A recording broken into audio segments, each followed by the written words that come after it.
Government extends lockdown for further 2 weeks beyond 4th May, issues new guidelines to regulate different activities based on risk profiling of districts into red, green and orange zones. Health Ministry categorizes 130 districts in red zone, 284 in orange and 319 in green zone.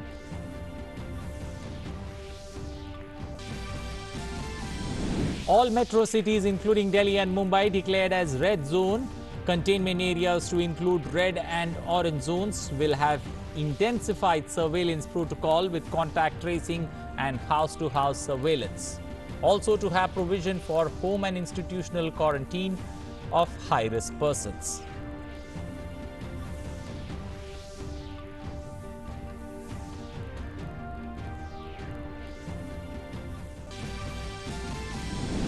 All economic activities to begin across green zones except those prohibited nationally. Home Ministry allows all goods traffic without any pass requirement. Government allows movement of migrant workers, tourists, students and other persons stranded at different places by special Shramik trains.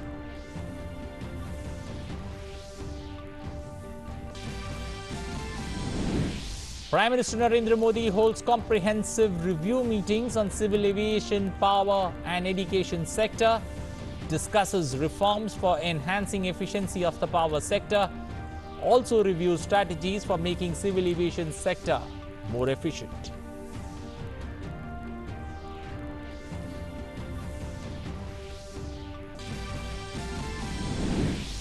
Chief of Defence Staff General Bipin Rawat announces armed forces will express gratitude to all Corona warriors on 3rd May. Armed forces to conduct flypast, sharp petals on hospitals and illuminate naval vessels.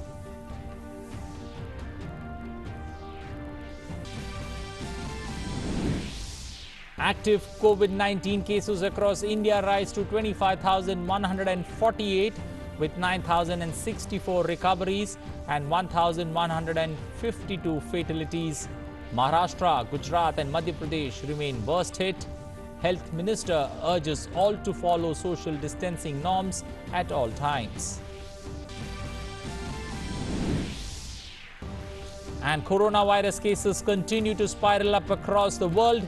Infections worldwide crosses the grim milestone of 33 lakh with over 2,38,000 deaths.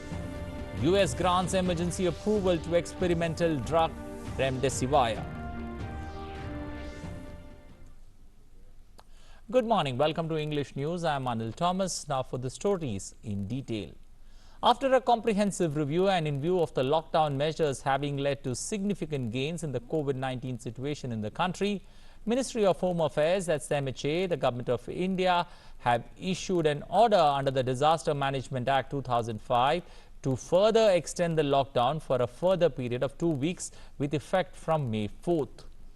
MHA also issued new guidelines to regulate different activities in this period based on the risk profiling of the districts of the country into red hotspot, green and orange zones. The guidelines have permitted considerable relaxations in the districts falling in the green and orange zones. Zonation plate, the criteria for the identification of districts as red, green and orange zones have been spelt out in detail by the Ministry of Health and Family Welfare. The activities prohibited throughout this particular regions is hospitality service, all other services that include the stranded persons, tourists and those used for quarantine facilities, all religious places of worship. Under the new guidelines, a limited number of activities will remain prohibited throughout the country, irrespective of the zones. These are red zones allowed. Certain activities will be allowed in the red zone. The orange zone, the activity is allowed. Four-wheeler vehicles will have a maximum of 2 passengers besides the driver. Pillion riding will be allowed on two-wheelers. Moving to the green zone, there will be much more relaxations in the green zone. All activities permitted except those limited number of activities which are prohibited throughout the country, irrespective of the zone. Buses can operate with up to 50% sitting capacity and bus depots can operate to 50% of their capacities. Well, certain directives have been issued for public spaces too. These directives which have been issued, the guidelines have also been issued for the workplaces. Well, the issues, the national directives for public places, marriage-related gatherings should ensure social distancing, not more than 50 people. For public spaces, wearing face cover compulsory, ensuring social distancing of 6 feet is a must in public places. Moving now, the Indian Railways is operating Shramik special trains to move the stranded laborers, pilgrims, tourists and students around the country. Following the request of the various state governments, Shramik trains are being operated to ferry the stranded people from different parts of the country. Tickets would not be issued to any individual passenger or groups and allow only the passenger whom the state government officials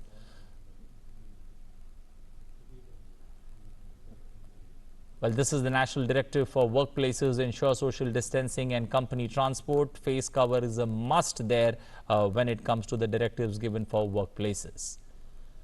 Also, intensive communication training of people needed there as part of the national directive. This is with regards to the Shramik train that's been run to help the migrant labor move from one state to another. The state government would be the final authority to decide who will travel in these Shramik trains. Earlier, the Ministry of Home Affairs had allowed the movement of stranded persons such as students, migrant workers, tourists, pilgrims, etc. via rail as well.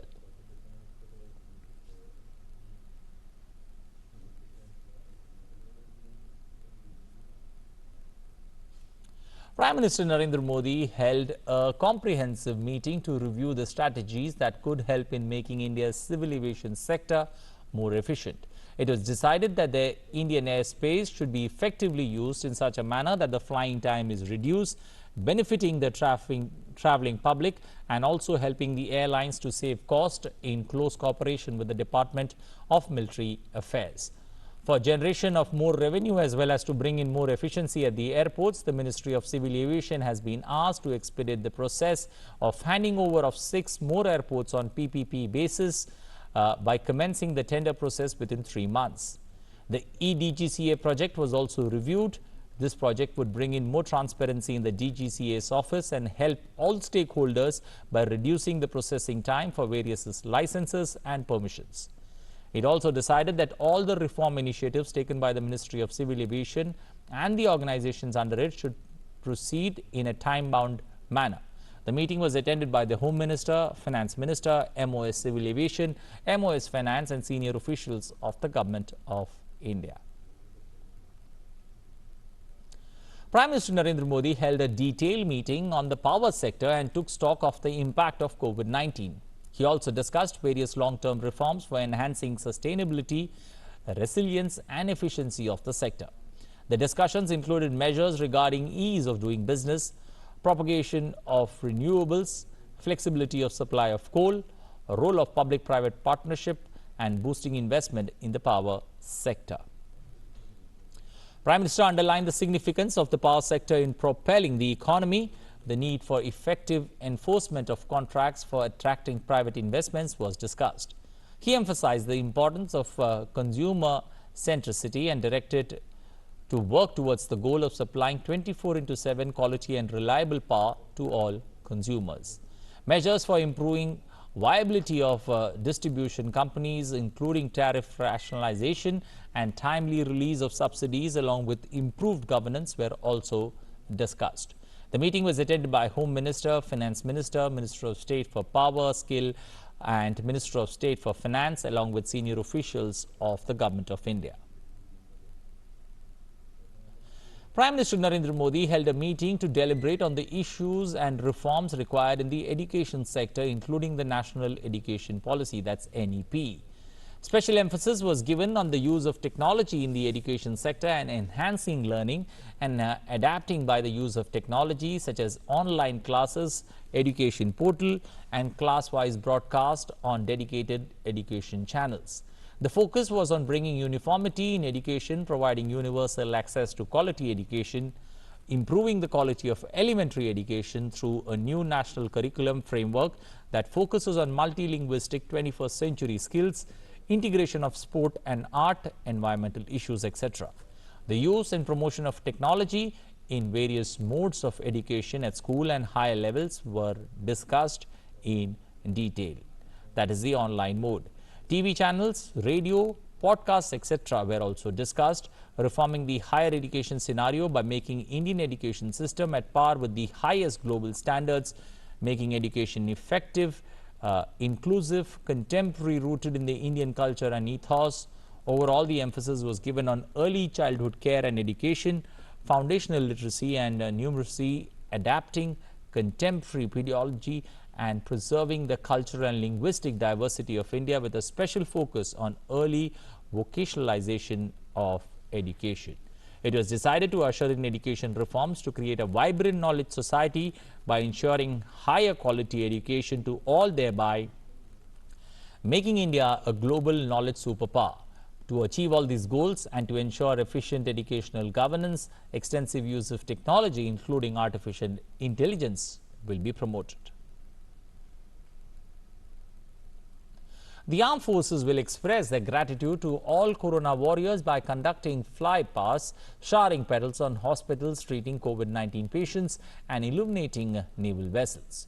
Chief of Defence Staff General Bipin Rawat said, addressing a special press briefing along with the three service chiefs, General Rawat said that the nation stood together and showed resilience in dealing with the coronavirus pandemic. Conducting flypasts from Srinagar to Thiruvananthapuram. You will see other flypasts happening from the east in Dibrugarh, right across the length and breadth of the country towards Kutch in Gujarat. The flypasts will be conducted by fixed-wing aircraft and the fighter wings and the fighter aircraft. There will also be showering of petals from helicopters in hospitals across the country which have been involved in saving our people from COVID-19. The Navy, on its part, will have its warships deployed in formations in coastal areas in the evening on May 3rd. Navy warships would also be lit up and their choppers would be used for showering petals on hospitals. The Navy, on its part, will be out on the seas displaying their formations. You will witness some lighting of our ships on the seashores, expressing solidarity and gratitude once again for our warriors. The Army will conduct mounted band displays along some COVID-19 hospitals in almost every district. The Armed Forces will also lay wreaths at the police memorial on the day in support of our police forces. The Indian Army, on its part, will conduct some mounted band displays along some of the hospitals, in particular the COVID hospitals, not just in the state capital of Delhi, but in almost every district of our country. The armed forces will also be laying wreaths at the police memorial on the morning of 3rd of May. Number of active cases of COVID-19 in the country has risen to 25,148. While 9,064 persons have been cured or discharged after treatment, the death toll in the country stands at 1,152 so far. Maharashtra remains the hardest hit state with 10,498 cases, nearly 30% of the cases in the country. Delhi police is proving to be no less than a messiah for the people residing in West Delhi. Amidst the coronavirus epidemic, they are delivering medicines to ailing senior citizens, providing essentials on just a call. What makes the whole effort special is that they even try to make special days more special by celebrating them, especially for those who have no one else to share their happiness with. पश्चिमी दिल्ली के जनकपुरी के C2B/37 में चंदा रहती है। 70 पार की ये उम्र अकेले जिंदगी गुजारने की नहीं है, उस पर भी लॉकडाउन है। बच्चे दूसरे शहर में हैं, बेटी द्वारका में अपने पति के साथ है। केवल और केवल सहारा पुलिस का है, जिसने जन्मदिन भी मनाया और जरूरत पड़ने पर दूसरी मदद भी की। पुलिस वाले हमारी बहुत मदद करते हैं और फोन करके भी पूछते हैं कि बहन जी आपको किस चीज़ की ज़रूरत है, जहाँ आपको कुछ चाहिए, जहाँ आप ठीक ठाक हो, ये सब। दिल्ली के पश्चिमी जिले में ऐसे बुजुर्गों की संख्या 6136 है। अकेले राजौरी गार्डन सब डिवीजन में ऐसे बुजुर्गों की संख्या 2790 है। 24 मार्च से जब लॉकडाउन की शुरुआत हुई, पुलिस ने ऐसे बुजुर्गों के घर 11,116 बार दौरा किया और 11,947 बार फोन कर इनका हालचाल जाना। BJP National President JP Nadda held a video conferencing with renowned lawyers of the country and discussed the lockdown situation. Appealing for a decisive fight against COVID-19, Nadda suggested to get the Arogya app downloaded in all mobile phones. He added that each person must get Arogya app downloaded in mobile phones of other 40 persons to keep the epidemic under control. The lawyers present at the meeting suggested ways to deal with the epidemic and discussed various legalities. BJP President holds such meetings through video conferencing with prominent personalities at regular intervals, including with party workers, MPs and central ministers amidst the coronavirus epidemic.